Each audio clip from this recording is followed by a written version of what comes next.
Hello students, my self गौरव मिश्रा। और बच्चों, आज हम लोग चर्चा करने जा रहे हैं यूपी बोर्ड फिजिक्स में 2020 में जो पेपर आया था, जिसका सेट था 346 एक्सेस।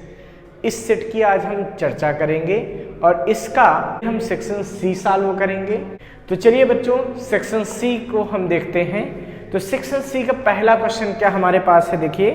तो सेक्शन सी का पहला क्वेश्चन यहाँ पे बच्चों कह रहा है, What is the phase difference between current and voltage in purely inductive circuit, alternating circuit? Write down the formula of inductive reactance of this circuit. Okay. हमसे पूछा गया है कि एक अल्टरनेटिंग करंट सोर्स को अगर प्योर इंडक्टिव सर्किट में लगाया जाए, बच्चों प्योर इंडक्टिव का मतलब देखिए तीसरे का ए है। तो जो प्योर इंडक्टर होता है, इसको जब अल्टरनेटिंग करंट से जोड़ते हैं, मान लो ये एक इंडक्टर है जिसका इंडक्टेंस L है, तो बच्चों क्या होता है कि यहाँ पे हम वोल्टेज लगाते हैं V0 साइन ओमेगा टी, जिसकी वजह से यहाँ पे एक करंट फ्लो हो जाती है। और उस करंट की इक्वेशन क्या निकलती है? वो निकलती है I0 sine omega T minus π/2। इसका मतलब ये हुआ कि इस सर्किट में वोल्टेज लीड करता है, ठीक है, विद करंट बाई फेस π/2, ठीक है। तो वोल्टेज जो होता है वो करंट से लीड करता है कितनी फेज से? π/2। तो उन्होंने पूछा था ना what is the phase angle, तो फेज एंगल इज π/2, ठीक है। और बच्चों हमसे कहा गया है कि what is the inductance of, हमसे कहा गया है कि what is the inductive reactance of this circuit. तो बच्चों जो इंडक्टिव रिएक्टेंस होता है इसको हम लोग एक्सेल से लिखते हैं। मतलब इस सर्किट का अगर वोल्टेज अपान करंट करना हो, ठीक है, तो V0 अपान I0 अगर हमका करना हो तो ये वैल्यू क्या आती है? तो ये आती है बच्चों एक्सेल, और एक्सेल का रियल फार्मूला होता है 2πfl। मीन्स हम कह सकते हैं X L is equal to omega L, ठीक है। ये इंडक्टिव रिएक्टेंस का फार्मूला हो गया, जहां पर एक्सेल क्या है? एक्सेल है बच्चों इंडक्टिव रिएक्टेंस। ये क्या है? Inductive reactance. ओमेगा क्या है? Angular frequency, angular frequency of AC source, ठीक है। और एल क्या है? एल होता है बच्चों inductance of coil. L is the inductance of coil. तो ये हमारे पास 3A का सॉल्यूशन हो गया। अब बच्चों हम 3B क्वेश्चन को देखते हैं। लिखा है find the energy of a photon in electron volt having wavelength lambda is equal to 5 × 10⁻⁻7 metre. Okay बच्चों, आपको बी पार्ट में पूछा गया है कि एनर्जी बताइए इलेक्ट्रॉन वोल्ट में। एनर्जी क्या करनी है? इलेक्ट्रॉन वोल्ट में बतानी है। किसकी? फोटॉन की, ठीक है। तो फोटॉन है तो उसका लैम्डा हमको दे दिया गया, वेवलेंथ ये दी गई 5 × 10⁻⁻7 मीटर। तो बच्चों आपको मैं यहां बहुत अच्छी बात बता दूं कि जब भी एनर्जी का कैलकुलेशन इलेक्ट्रॉन वोल्ट में करना हो, ठीक है, तो आप हमेशा फार्मूला यूज कीजिए 12375 अपान लैम्डा। यहां पे लैम्डा की वैल्यू को पुट कीजिए हमेशा, लैम्डा की वैल्यू को पुट कीजिए हमेशा एंगस्ट्रॉम में, और जो आंसर आता है बच्चों वो आता है इलेक्ट्रॉन वोल्ट में, ठीक है। इसका मतलब यहाँ पे बच्चों E बराबर क्या आ जाएगा? 1 2 3 7 5 अपान लैम्डा। लैम्डा को चाहिए हमें एंगस्ट्रॉम में, तो मीटर को एंगस्ट्रॉम में कैसे बदल सकते हो बच्चों? मीटर को एंगस्ट्रॉम में कैसे बदलते हैं? 10 की पावर 10 से मल्टीप्लाई करते, तब ये बनता है एंगस्ट्रॉम। मीन्स से आ जाता 5 × 10 की पावर 3 एंगस्ट्रॉम। अगर मैं यहां वैल्यू पुट कर दूं तो मुझे क्या मिलेगा? 5 × 10 की पावर 3।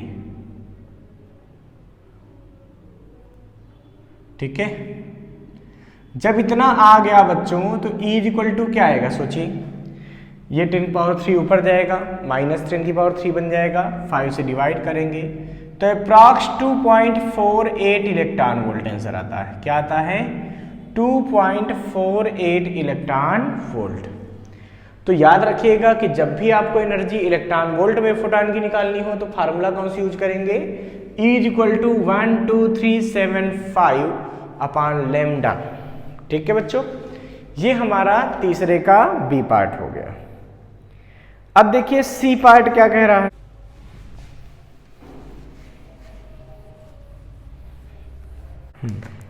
तो तीसरे का बच्चों सी पार्ट हमसे कह रहा है कि if the angle of the prism and the angle of minimum deviation are equal then find the refractive index of the material of the prism. क्या कह रहे हैं? अगर एंगल ऑफ प्रिज्म, देखिए एंगल ऑफ प्रिज्म को किससे लिखते हैं? ए से, and angle of minimum deviation delta M ये आर इक्वल, तो एंगल ऑफ प्रिज्म अगर ए है तो मिनिमम डेविएशन का एंगल भी हमको कितना दे दिया? ए दे दिया। तो कह रहे हैं कि what is the refractive index of the material? We have to find the value of mu. Mu means refractive index. We have to find the value of N. N means refractive index. तो बच्चों कैसे करेंगे इस question को? तो n = क्या होता है भाई? n = होता है, ठीक है, sine A plus delta m upon 2। Prism के लिए रिफ्रैक्टिव इंडेक्स निकालने का फार्मूला क्या होता है? n = sine A plus delta m upon 2 upon sine A upon 2। देखिए वैल्यू पुट कर दीजिए तो n = क्या आएगा? Sine A plus A upon 2 upon sine A upon 2। n = क्या होगा? A प्लस A जुड़ेगा, कितना हो जाएगा बच्चों? 2A। तो साइन 2A अपान साइन A/2, 2A अपान 2। देखिए 2 से 2 cancel. n = sine A upon sine A/2। बच्चों हम चाहें तो साइन A को थोड़ा सा ब्रेक कर सकते हैं। कैसे? हम इसको लिख सकते हैं 2 साइन A/2 कॉस A/2 अपान साइन A/2। देखिए साइन A/2 से साइन A/2 क्या हो जाएगा? कैंसिल हो जाएगा। तो n = क्या बचेगा? 2 cos A/2। So the refractive index of the prism is 2 cos A/2 in this situation when the minimum deviation angle becomes the angle of prism। ठीक है, ये हमारा तीसरे का सी पार्ट हो गया। अब बच्चों देखिए इसमें डी पार्ट में क्या कह रहे हैं? थर्ड का डी, क्वेश्चन को ध्यान से पढ़िए। तीसरे का D, deduce the Boolean expression for the output y of the following logic gate. ठीक है, ए के लॉजिक गेट हमको बना के दे दिया, कह रहे हैं इसका बूलियन एक्सप्रेशन हमको फाइंड करना है। तो बच्चों सबसे पहला काम तो होता है कि आप इस लॉजिक गेट को पहचान पाएं। आपको पता है इस साइड इनपुट होते हैं और इस साइड क्या होते हैं? आउटपुट। इधर क्या है बच्चों? इनपुट है। इधर क्या है हमारे पास? आउटपुट है। ठीक है, आपको पता होना चाहिए कौन सा गेट है। ये बच्चों नैंड गेट है। कौन सा गेट है ये? NAND gate. ठीक है, अच्छा अगर ये नैंड गेट है तो इस गेट का बूलियन एक्सप्रेशन कैसे निकालोगे? तो देखो, नैंड गेट का मतलब होता है बच्चों एंड गेट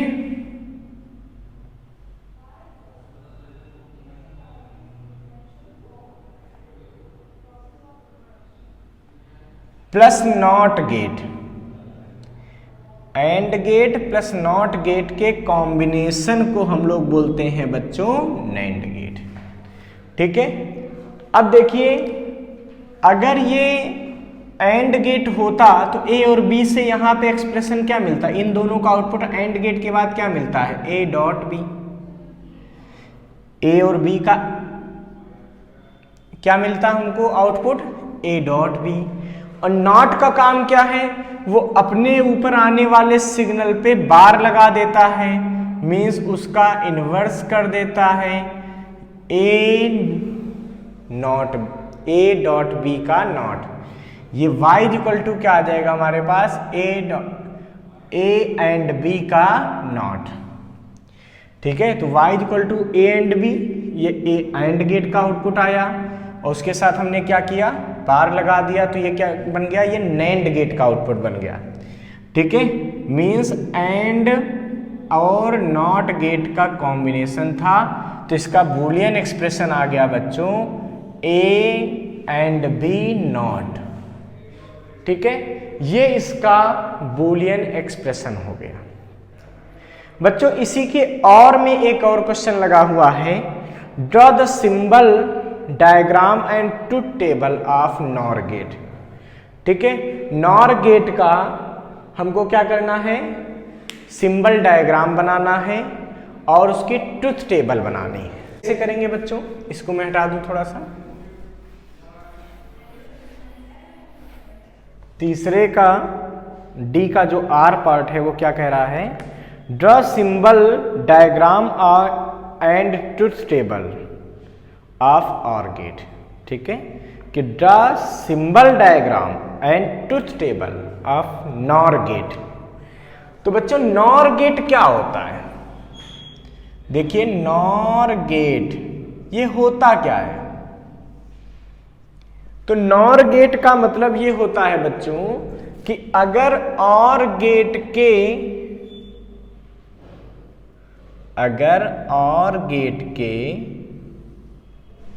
ठीक है आउटपुट से एक नॉट गेट को जोड़ दिया जाए, ऑर गेट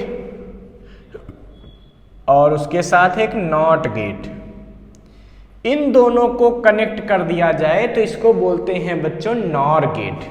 ठीक है, इसमें ये दोनों इनपुट हैं और ये हमारा फाइनल आउटपुट होगा। मान लेते हैं कि इसका इनपुट A है, इसका इनपुट B है, तो यहां पे इनपुट क्या मिलेगा? OR से, तो ये मिलेगा A और B। इसको क्या पढ़ते हैं? A और B। ये इसका इनपुट मिला, ये इन दोनों का आउटपुट मिला। अब इसके बाद इसको जब यहां पे इनपुट कराओगे नॉट में, तो हमें y की वैल्यू क्या मिलेगी? ये मिलेगी a और b का नॉट, कि क्या बन जाएगा? a और b का नॉट। अब देखिए इसकी ट्रुथ टेबल हमको बनाने के लिए बोला गया है, ट्रुथ टेबल। ठीक है, आपको पता होगा कि ट्रुथ टेबल बनाने का बेसिक आइडिया क्या है भाई? इसमें क्या होता है? सभी पॉसिबल इनपुट और आउटपुट शो किए जाते हैं। ट्रुथ टेबल में जितने भी पॉसिबल इनपुट और आउटपुट हैं वो सब शो किए जाते हैं। पास y है, ये a है, ये b है और ये y है। ठीक है, तो y इक्वल टू है कितना? a और b का बार। ठीक है, तो सभी पॉसिबल इनपुट हमको लेने होते हैं। तो पहले हमने सोचा कि अगर a 0 है और b 0 है, मीन्स दोनों स्विच ओपन होते कहीं, ठीक है, ए 0 है और बी 0 है। तो जब ए और बी 0 होते हैं तो इसका आंसर क्या आना चाहिए था, ए और बी कितना आ जाता, 0, बट उसका नॉट कर देना है, मतलब वो 0 को क्या कर देगा, 1 कर देगा। ठीक है, ऐसे ही अगर a 1 हो और b 0 हो तो क्या आना चाहिए, सोचो, a 1 और b 0। तो r का मतलब क्या है कि चाहे a पे 1 हो चाहे b पे 1 हो, यहाँ 1 मिलेगा। तो a 1 है, ये 0 है, तो यहाँ क्या मिलना चाहिए हमको, ये मिलना चाहिए बच्चों 1, बट उसका ये नॉट कर देगा, तो फाइनली हमको क्या मिलेगा, 1 का उल्टा यानी कि 0। ठीक है, ऐसे ही अगर a की वैल्यू 0 हो और b की वैल्यू 1 हो तो बच्चों हमको यहाँ पे क्या मिलेगा, तो फिर वही बात है, अगर a 0 था b 1 था तो आंसर यहाँ क्या मिलता, 1, और 1 का ये नॉट करेगा तो क्या मिल जाएगा, 0। ठीक इसी तरह बच्चों अगर इन दोनों की वैल्यू 1 हो, मतलब a भी 1 हो और b भी 1 हो, तो इन दोनों का आंसर यहाँ क्या मिलना चाहिए था, 1 मिलना चाहिए था। a और b था, a और b दोनों वर्क कर रहे थे 1, तो इन दोनों का जब उल्टा करेंगे तो यहाँ पे क्या मिलेगा हमको, 0। इसका मतलब truth table of NOR gate ये बनेगी। किसकी है ये ट्रुथ टेबल, ये नॉर गेट की है बच्चों, ये है नॉर गेट की ट्रुथ टेबल है। तो truth table of NOR gate is this. ठीक है बच्चों, अब सेक्शन डी को हम नेक्स्ट डे सॉल्व करेंगे।